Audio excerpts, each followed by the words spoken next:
Broken by Spydew. I had finally gotten a chance to go out and buy the new Pokémon game, either black or white. Everybody always got white, so I chose black. A brand new copy for $49.99. It better be worth it. The moment I got home, I plugged in the game and I started it up. After the intro and selecting new game, I punched Ethan, my name, into the name slot, but something wasn't right. After welcoming me to the world of Pokémon, something went wrong. The professor said, ellipsis, multiple times, then said, "Why have you returned?" This confused me.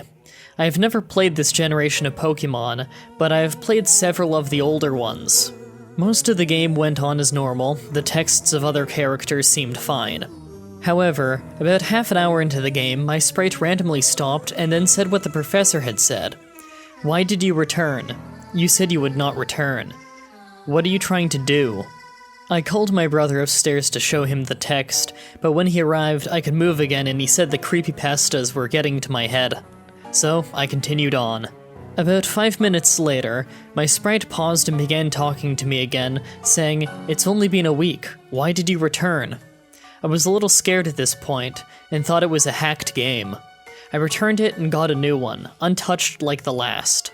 Plugging this one in on the car ride home, the professor weirded out again, but this time saying, "Why try again?" I turned off my DS and left the game alone, returning to my old Diamond game. This was acting strange as well. When I tried to press continue or new game, it simply popped up with a message, the normal one saying save file corrupted, just saying you do not belong. I could have sworn I had beaten the game before, but I couldn't even play the game. That was when everything, even things outside the game, started weirding out.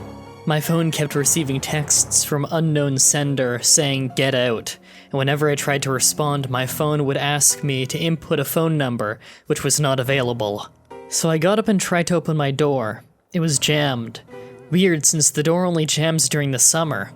After prying my door open, my DS turned on. It was running Pokémon Black, which isn't even in my DS. My sprite, standing in complete darkness, said stay. I pressed A to see if he had anything else to say, and then said, "Listen to what I have to say."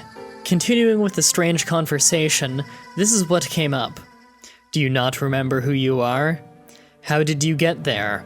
Did you forget who we are? You aren't the only one who's free, you know. They are coming for you." Other than that experience, the rest of the day was normal. I ate dinner, did my homework, and went to sleep. Before I fell asleep, a loud static emerged from my DS, which caught my attention. Opening it up, my sprite decided to have another conversation with me, although it always seemed to go one way. "Do not go to school tomorrow. It is not as it seems. You are the broken one." I was really freaked out at this point. Then one last message came up. Ethan, last name here, rather not disclose it. I was really freaked out that it knew my full name. Just do what I say. It took me hours to fall asleep that night. The messages stuck in my head. When I awoke, my Pokémon had yet another message for me, with loud static to catch my attention. "You will be exposed if you continue." Remembering the message from last night, I tried to avoid school. First, I turned my alarm off, pretending I forgot to set it. My mom woke me up. I pretended to be sick and I said I can't go to school. When I said that, she looked at me with a disturbing look, as if she was staring through me, and said, "You will go to school. I will be the one to make sure." That was really not normal. She's never acted like that before. Reluctantly remembering the message, I went to school. I wish I had just ran at that point, but continued on anyway. When I arrived, it looked abandoned. I couldn't see anybody, and all the lights were off. After being shoved into the school by my mother, I attempted to leave. The doors were locked. I heard the sound of static coming from the speakers throughout the school. I then attempted to open the doors of the school. All of them were locked. It was tough to determine which classrooms each door led to. When I reached the gym, the static became clearer and the doors were unlocked. The speakers being full of static, I could only make out so much from the announcements. "You are broken. 1 week. Truth is lost. Hard to handle. Exposed."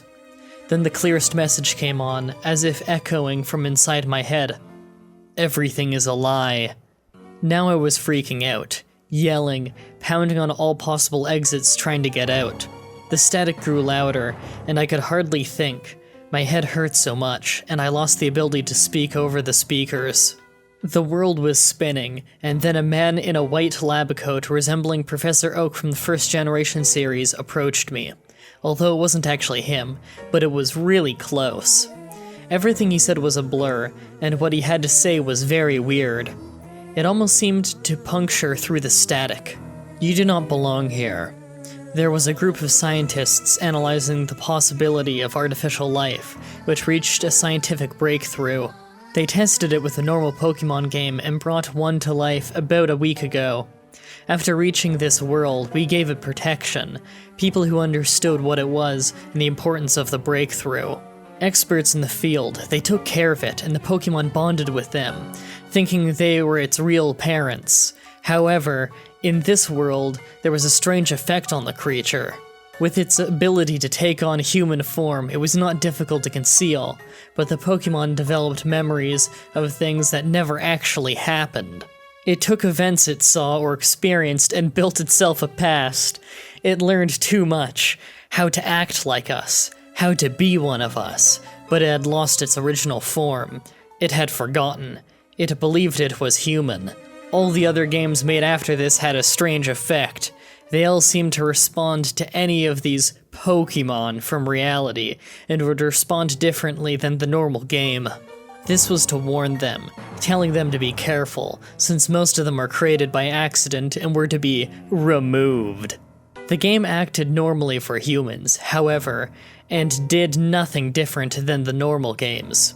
So 6 Pokémon were brought to this world, only 2 of which were brought here. Only one of them able to return to its form. The others have lost this ability. We've been able to forcefully bring them back to their original form, however the effects, that is very severe. That's why you were here.